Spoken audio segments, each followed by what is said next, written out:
Now I'm gonna bring out for our last and most important award for the evening, an old friend of mine, Matt Walsh. You know him from Veep predominantly, but he's been in a zillion movies and a zillion comedies. He's one of the founders of the Upright Citizens Brigade in Chicago. So please welcome Matt Walsh. Hi, everybody. Thank you, Jim. Thank you. I just got to say before we come up, yeah, that one's live too. Thank you. Use one of these things? Yeah. Okay. No, I just got to say that I appreciate Matt coming out here because this is, I mean, he's a little out of his element. This is the world of science, and he's, you know, used to working with actors and just reading lines and stuff like this. Here we do real work and deal with hard facts and everything. So it's a little bit tougher, but we're old friends, and we've known each other for over 30 years. We used to be roommates. We're both from Chicago. Actually, I'm from Chicago. Jim grew up in the suburbs. We did comedy together. Yes, we did. I still do. Okay, but, well, you know, listen, as, you know, an actors might find some of the facts that we deal with around here a little bit tough, like a lot of actors, and no offense to Glenn either, but wouldn't know something like what the speed of light is or something. Something like 186 miles per second. 100,000. Yeah. Did I get that right? A little bit of difference, yeah. 186. Right. No, that was right. 186,000 miles per second. Or like how I did get that right. You got that Okay. right. Okay. What else? Congratulations. Or I mean, something like, you know, how the dinosaurs became extinct or something. Are you talking about the KT event when the asteroid hit the Yucatan Peninsula like 66 million years ago? Yeah, that's what I was talking about. I guess I do know. Okay, Herr Einstein, if you're so smart. What temperature would it be outside if it was absolute zero? Kelvin, Celsius, or Fahrenheit? I didn't think about that. Kelvin, yeah. 0. Anything else? Anything else you want to try to embarrass me with? No. Would you like to take a crack at presenting an award to a world-famous science person? Sure, I'll give it a shot. Okay, Matt Walsh, everyone. Yeah. And just a special applause for Jim Underdown's cummerbund. Just the cummerbund. Nobody rocks a cummerbund like Jim Underdown. Thank you. It's quite an honor, actually, to be here. I've enjoyed the ceremony very much. And this is quite an honor to introduce this next person. Induction into the Houdini Hall of Honor is the highest award bestowed upon an individual by the IIG. The HHH, as we call it, already includes such greats as Carl Sagan, James Randi, Joe Nickell, Martin Gardner, Isaac Asimov, Ray Hyman, Neil deGrasse Tyson, Eugenie Scott, and Richard Wiseman. Today, we add the name of Ann Druyan to the rolls. Yeah. Keep it coming, because I got more. She is a Peabody and Emmy Award winner. Ann Druyan created the original Cosmos with her late husband Carl Sagan and co-created the most recent iteration of the groundbreaking science series along with Seth MacFarlane. Ann has been involved in the endeavor of space exploration more than any other non-scientist civilian. She co-created the golden record that was launched on the Voyager probe. So, by the way, if Johnny Be Good or the Maori fertility chant is misinterpreted by the aliens as a declaration of war, you can blame her. She has worked tirelessly to abolish draconian marijuana laws in this country. Yes. And since I have never tried marijuana, I have no comment. Thank you. In short, she is one of the most important advocates for reason in the last 4 decades. Now, let's take a look at Ann Druyan on video, shall we? And so that wonderful impulse that my grandfather had, I mean, he was so obviously devoted and true to what he believed.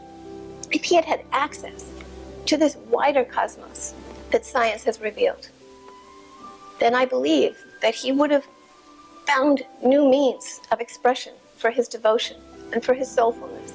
And I think that's what's happened to me, is to discover the world that science reveals, is to very much want to experience the transcendent, not give that up, but not do it by lying to myself about what it should be about, but instead take nature itself. I mean, the idea of a religion that's not rooted in nature, or a philosophy that's not rooted in what we know about nature, seems antithetical to the purpose of philosophy and of religion.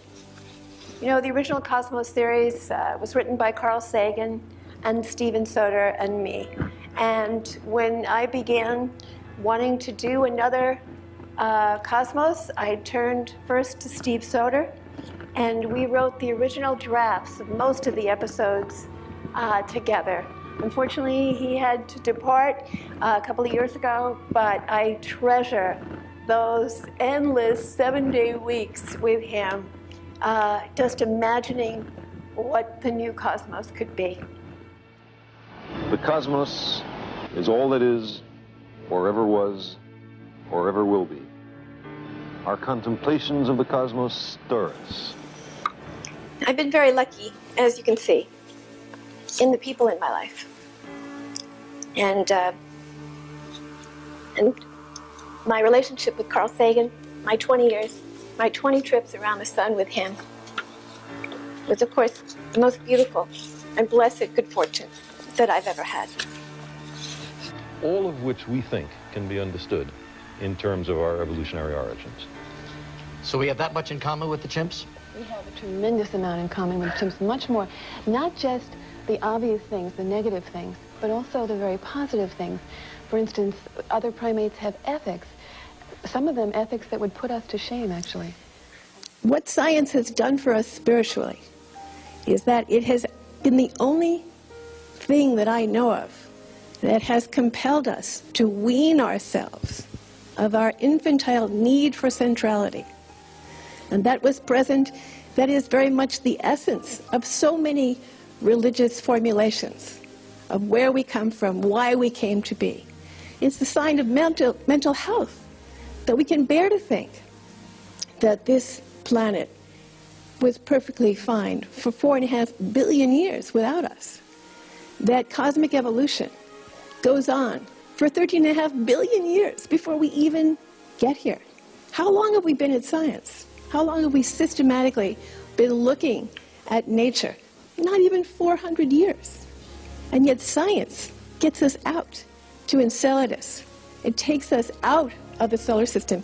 It enables us to wean ourselves of that spiritual narcissism which compelled us to be at the center of everything. So when it comes to humility, when it comes to a tolerance for ambiguity and for the unknown, I think science worships the unknown. I think scientists are most comfortable in that place of not knowing. And that's where they live. And that's the great strength of science. So I would respectfully disagree.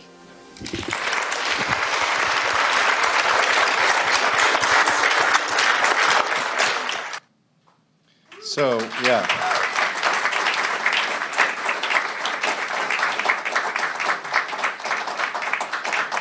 Now, Druyan's name will go on the perpetual plaque, which will be displayed here at the CFI-LA, which reads, "For their commitment to educating the public and skeptical thinking through entertainment, these individuals are inducted into the IIG Hall of Honor." Ladies and gentlemen, please welcome, actually in person, not on video, Ann Druyan. Give it up. Come on.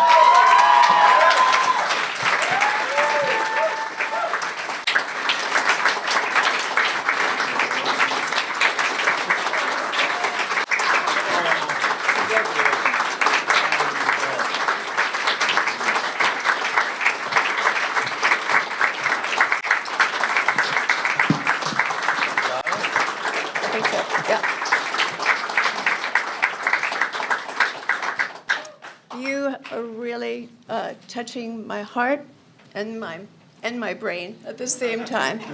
I knew that this would be an honor that would really be meaningful, something worth showing up for, to a community that through the darkest times of the most hideous superstition and the kind of public obedience to praising God, like stepping on a base, which every candidate and every public figure had to do. This place was standing up for being real through those horrible decades. And now I feel more hope than I did the last time I was here, which was 14 years ago. Very hard to believe. I feel a lot more hope because we've had some wins. We have these millennials who, in increasing numbers, will not, will say that there are nuns. They are agnostic. They are atheists. They're humanists. And a lot of the intimidation that institutional religion was able to impose on the public square is receding. And we've had some wins. But we're at a moment right now when whether or not it matters what's real or what's accurate, forget about true, that's too high a bar. But what's accurate is really going to be tested. I think most of you will join me in a sense of complete astonishment that Donald Trump is candidate for the highest office in the land, So the question is, not only is it possible to make, to actually declare when things are false or inaccurate, but whether or not people care about what's true, even when they know that the lie they're being told has been debunked. And so I just ask all of you, and I know you will, to do absolutely everything you can to keep waking people up. I knew when I came here tonight that this was going to mean so much to me. First of all, because you gave the first one to Carl, which was a very good choice. And so this, and the other honorees on that plaque are all people I deeply admire and revere. I didn't know I was going to be so entertained tonight and laugh so hard and really love just, really just being here. I'm so grateful to you. And, I want to say something like, keep the faith, but that doesn't sound quite right. But that's really what I'm feeling. It's like stand up and get up, stand up, and keep standing up. And thank you so much for this signal honor. Off the back way? Yeah.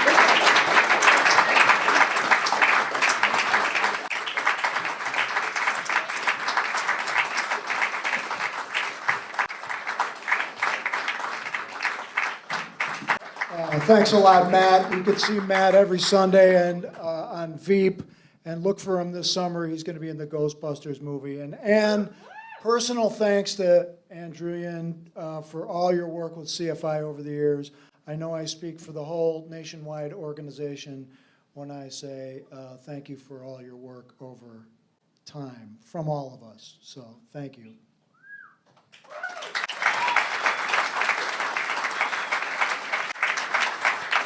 Well, that closes the file on another IIG Awards. I want to thank all the IIG members who volunteered their time to make this night a possibility. Also, let's have another round of applause for our presenters and entertainers. Hannah Ganson, Jim Coughlin, Ron Lynch, Jason Van Glass as Tyler Henry, Hina Databoy, Glenn Plummer, and Matt Walsh. A few other people were gigantic underneath the production here. Number one by far, Owen Hammer did all the writing and production. Huge job. If you didn't like it, blame him, but I think most people liked it. Reed Nicewonder on tech over there. He put all the videos together, a lot of behind-the-scenes work. Thank you, Reed. Also, Charles Valek made those cool trophies. And by the way, the Cosmos trophy that Ann won 2 years ago is now we can finally hand it to her because we didn't have the $8.50 for the postage, okay? Dave Richards for helping to create it in the first place. Spencer Marks, a lot of behind the scenes. Terry Kang, Jim Newman, thanks for helping. Jim Flores and Jules and Dave Bianchi behind the bar. Russell for helping point the lights and shooting some photographs. It's still a party. We have some more drinks and food left. Clear us out. I don't want to have to take any of this stuff home, so keep it going. Thank you all for coming. We really appreciate your help and patronage. And throw a couple of bucks in front of the ghoul. We need the money. Okay, thanks a lot. Bye-bye.